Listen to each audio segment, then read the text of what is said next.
is always this balance between what you can control and what you can't control. You can't talk to animals. Even if you could, it's like, it probably wouldn't be ethical. We'd be like, oh yeah, could you just like take your whole family of wolves and go up on that ridge line and like, oh, the moon's right there. Could you just start howling in front of the moon? That'd be great. Every project that I work on, I essentially have to figure out on the fly exactly what works the best. Whether it be camera traps or using a long lens or being able to follow the animals, there's a lot of adaptation that has to happen on the job. I have a general idea of how it's going to go beforehand, but inevitably there's a lot of unforeseen things that pop up. One of the primary tools in wildlife photography that I use is camera traps. And the goal of camera traps is fairly simple. It's to give the viewer an intimate experience with an animal that you can't get any other way. It's going to smell like me, it's going to look funny, and it's going to take them probably a few weeks, if not more, to get used to it. I gotta check it, because there's a sensor right here that picks up any movement, and I just have to make sure that it works. And leave and walk away and hope for the best, and you could get a couple images that allow you to open up this world of the wolves that people had never seen before.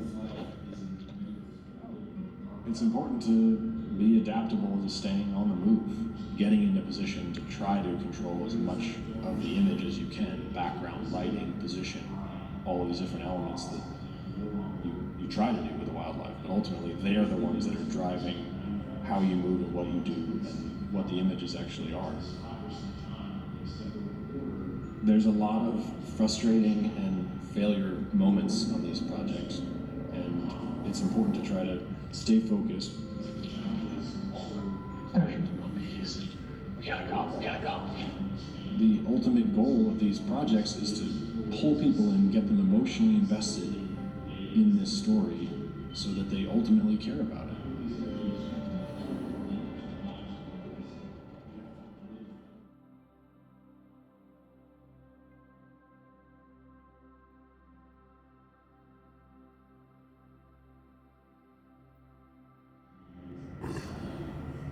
You have to go really far away from civilization to find animals, especially wolves, that have no fear of humans.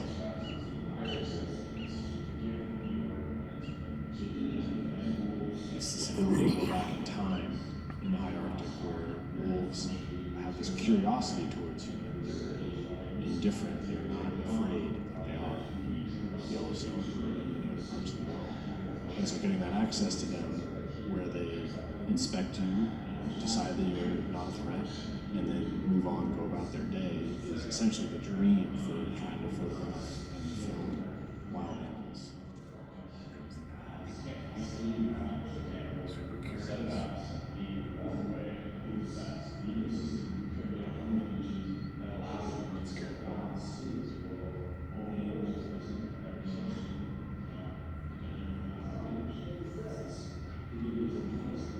This particular event where the wolves are surrounding me and darting in and out, while it seems kind of this intense, maybe aggressive behavior, what it actually is the wolves are just incredibly curious and they want to play keep away.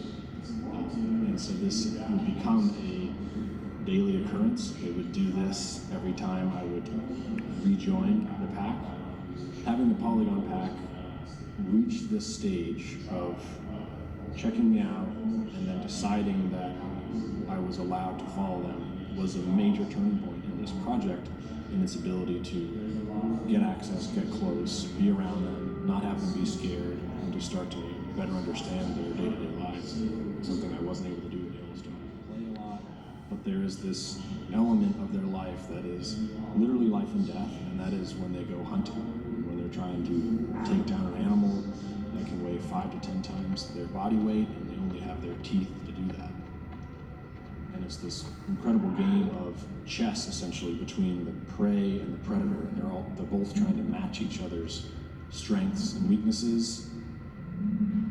The event of hunting is essentially the culmination of millions of years of instinctual behavior coming together as a group to cooperatively take down these large animals. And every animal in the pack has their role. The oldest animals are the ones in front, teaching, and the younger ones are behind, kind of learning, watching. The pups are even on the periphery sometimes, observing the hunt as it unfolds as a way to learn and better understand how to be a wolf, what that means, and what they have to do to survive.